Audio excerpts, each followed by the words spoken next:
Ever feel like you're just spinning your wheels, like putting in all this effort, but not seeing any of the big changes you hoped for? Yeah, I think we've all been there. Well, get ready, because today we're going to dive into atomic habits. And I think this is going to blow your mind. Atomic habits. Yeah, they're these tiny changes. I mean, the kinds that seem small, almost insignificant, but when you add them up over time, Oh, I see where you're going with this. it leads to huge results. I like it. And that's exactly what we're diving deep into today. The book is called The Fundamentals: Why Tiny Changes Make a Big Difference. It's all about those small shifts, the ones that can create massive ripple effects. Exactly.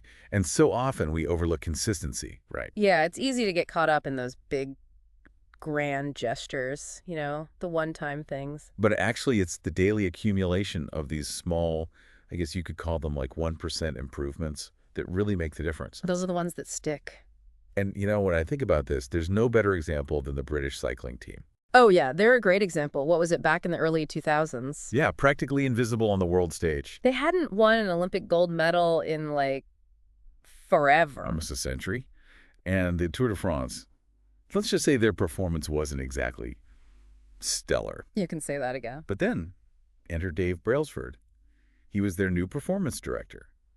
And he came in with a radical idea. Yeah, what was it called? He called it the aggregation of marginal gains. So instead of searching for that one magic bullet, that one solution, He went for the tiny improvements. in every single aspect of cycling. I mean, they redesigned the bike seats, just for like a little more comfort. Right. And I remember reading that they experimented with different fabrics, just to try and make the clothing a bit lighter, more aerodynamic. Oh, and get this, they even went as far as optimizing the riders' hand washing techniques. No way, really? Yeah, they were that obsessed with minimizing the risk of, getting sick. Wow. Talk about attention to detail. Right. It sounds a little crazy, almost obsessive. But here's the thing. 5 years after they implemented this philosophy, They dominated. the 2008 Beijing Olympics, Took home a crazy number of gold medals. and then they went on to win the Tour de France multiple times. Something no British cyclist had ever done before. It's mind-blowing. And the thing is, it wasn't some fluke, It was those tiny improvements. all those marginal gains. Compounding over time. Proof that even those small changes can have this huge impact when you apply them consistently. And the coolest part is, this isn't just for elite athletes, right? No. This applies to any area of life, whether you're trying to get in shape, learn a new language, or build a successful business. Absolutely. But, I have to admit, sometimes it's hard to stay motivated when you don't see results right away. It's easy to get discouraged. You feel like you're putting in all the work, but nothing's happening. Exactly. So how do we deal with that? Well, that's where understanding this concept called the plateau of latent potential comes in. Okay, plateau of latent potential. Yeah, imagine you're trying to learn, say, the piano.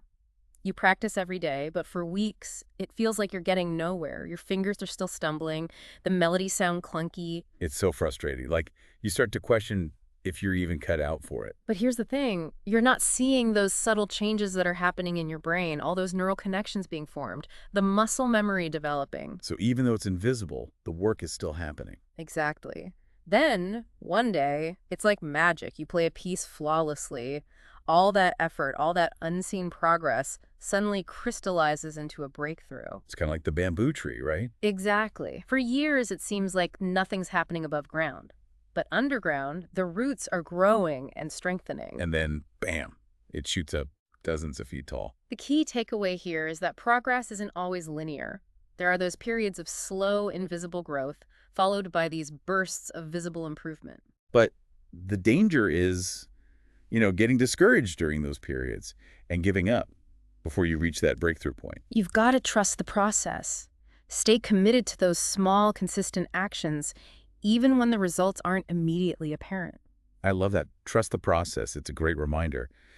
But what I find really interesting is how this book actually challenges this idea of setting goals. Yeah, it's kind of counterintuitive. It argues that focusing just on goals, it can actually hold us back. Instead, we should be focusing on building systems. Okay, I'm really curious about this.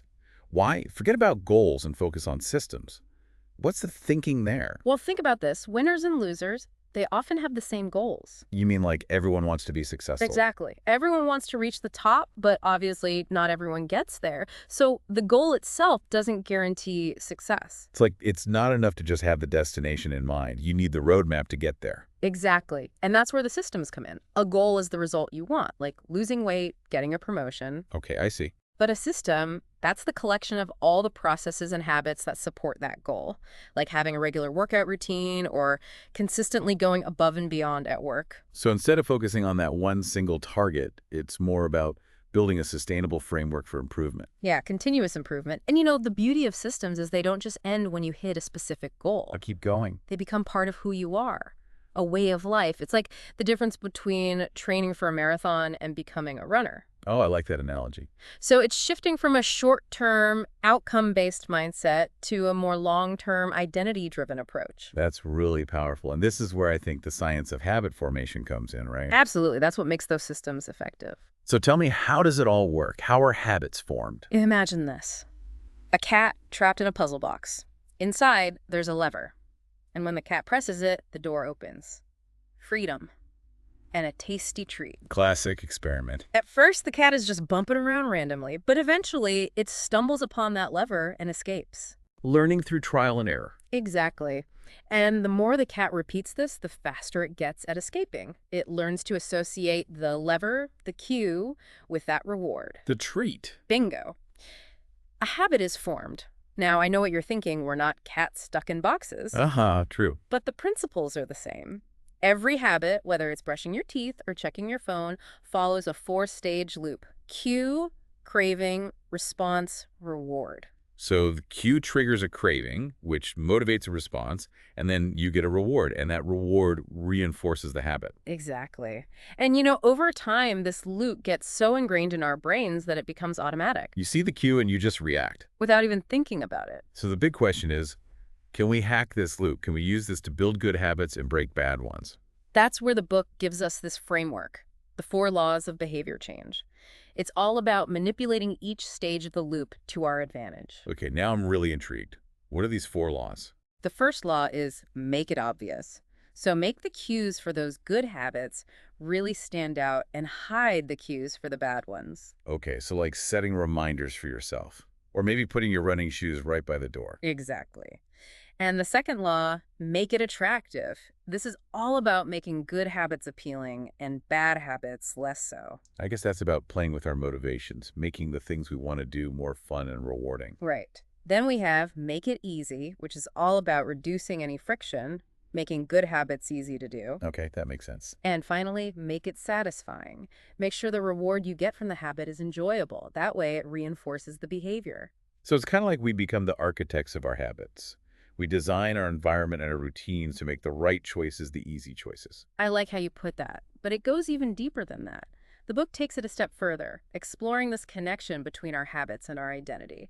It introduces the 3 layers of behavior change. Ooh, 3 layers. Tell me more. The first layer is the outcomes, the results you're aiming for.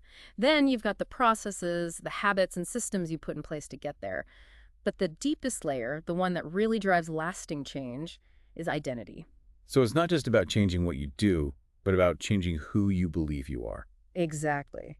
Outcome-based habits are all about what you achieve. But identity-based habits, they're about who you become. So it's like someone who's trying to quit smoking. One person might say, I'm trying to quit. Right. But another person might say, I'm not a smoker. That's a whole different mindset. The first person still sees themselves as a smoker, while the second person has already made that mental shift. Exactly. And that shift, it can make all the difference in making that change stick. But that brings up another question. What's the real reason, the deeper reason, why habits matter so much? That's what I want to know. Why do they matter? It's not just about reaching those specific outcomes. It's about transforming your identity. It's about what you believe about yourself. It's more about the journey of becoming? Exactly. It's not just about reading a book. It's about becoming a reader, not just about running a marathon. It's about becoming a runner. The habits we build, they're like the building blocks of our lives, of who we become. That's such a powerful idea.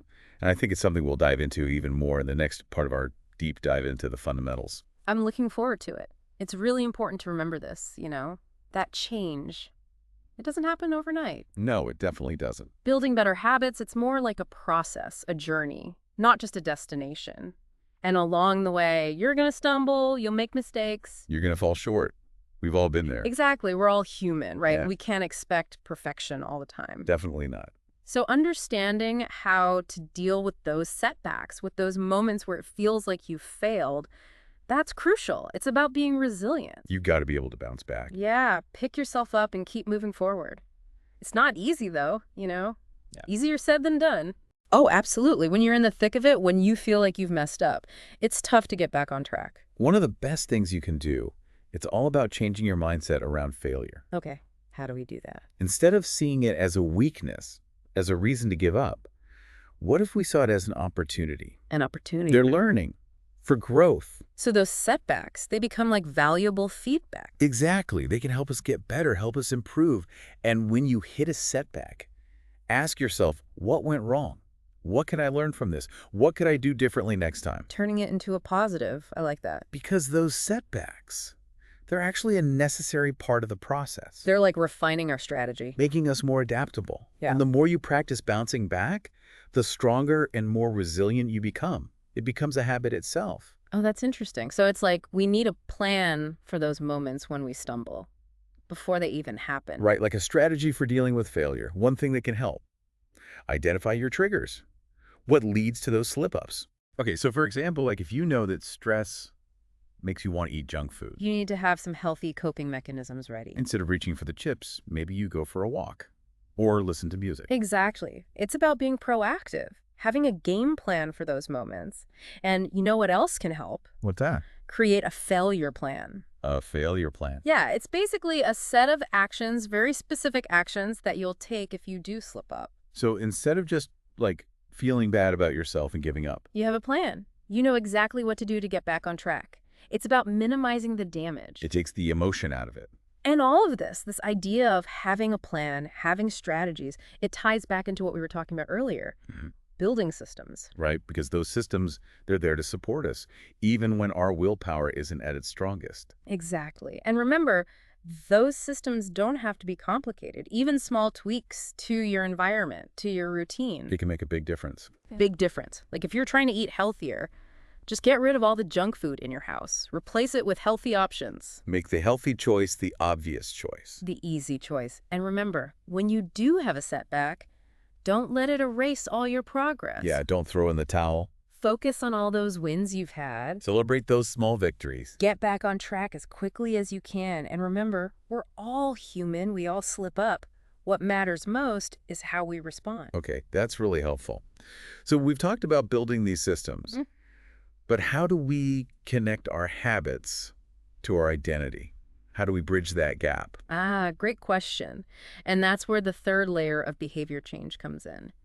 This is the one that really gets me excited. It's all about identity. Identity-based habits. It sounds pretty deep. It is, because here's the thing. Our habits, they shape our identity. And our identity, it shapes our habits. It's a two-way street. That's fascinating. It's like every action you take, it's like a vote for the type of person you want to become. If you want to be a writer, You have to write. every time you sit down to write, you're casting a vote for that identity. It's like you're proving it to yourself. Exactly. And as you do those actions more and more, your self-belief grows. It gets stronger. It's a cycle. Your actions reinforce your beliefs, and your beliefs make it easier to take those actions. And as your habits change, so does your identity. You're constantly evolving, transforming. Empowering, right. To know that we can shape not just what we do, but also who we believe we are. Exactly. It's about taking control. But of course, there's always that question. What happens when we hit those bumps in the road? How do we stay motivated even when we face those setbacks? Yeah, how do we keep going? That's what we're going to explore in the final part of our deep dive. Okay, so we've spent this whole deep dive talking about the power of atomic habits. You know, those small changes that add up over time to create big results. We've learned about how habits are formed, those 4 laws of behavior change. And how those habits connect to our sense of self, our identity. Right. But let's be real for a second. Life is messy, right? It sure is. It's not always this perfect upward trajectory. No straight lines. There are going to be times when we mess up, when we fall short. Those setbacks, they're inevitable. They are a part of the journey. The key is not letting those moments define you. not letting them derail everything. It's about resilience. It's about getting back up and keeping going. But I'll admit, it's easier said than done. Yeah, it is. So how do we actually cultivate that resilience? How do we pick ourselves back up when it feels like we've failed? It starts with changing how we think about failure. Okay, so instead of seeing it as a bad thing, It's a sign of weakness. yeah, or a reason to just give up completely. What if we saw it as something positive? Positive. A chance to learn, to grow. I like that. So like those setbacks, they become valuable feedback. Exactly. And when you experience a setback, when you stumble, ask yourself a few questions. What happened? What can I learn from this? What could I do differently next time to avoid making the same mistake? Turning it into a learning experience. Because here's the truth. Those setbacks, they're a necessary part of getting better.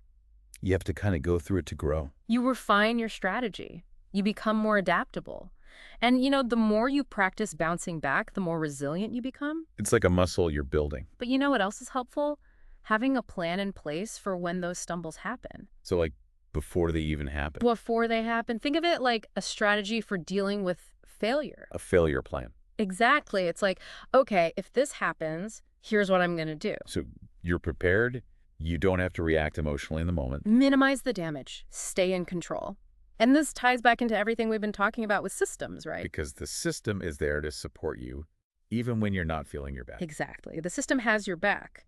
And remember, these systems, they don't have to be complex. They can be really simple. Like, if you're trying to eat healthier, get rid of all the junk food in your house. Simple. Just remove the temptation. Make the healthy choice the easy choice. And remember, when you do have a setback, don't let it wipe out all the progress you've made. All those small wins, don't forget about them. Focus on getting back on track. And remember, we're all human, right? We're all going to make mistakes. It's about how you respond that matters. So we've covered so much ground in this deep dive.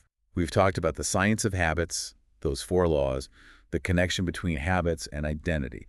And maybe the biggest takeaway for me is this: building better habits. It's a journey, not a destination. It's about progress, not perfection. And that journey, it's going to have ups and downs. It's about embracing the whole process, the good and the bad. Learn from those mistakes and keep moving forward, one step at a time. Because remember, even the smallest changes, when you do them consistently, they can lead to some pretty amazing results. So what small change are you make today? What small step are you going to take to become the person you want to be? Remember, every action, no matter how small, it's a vote. A vote for the kind of person you want to become. So make it count.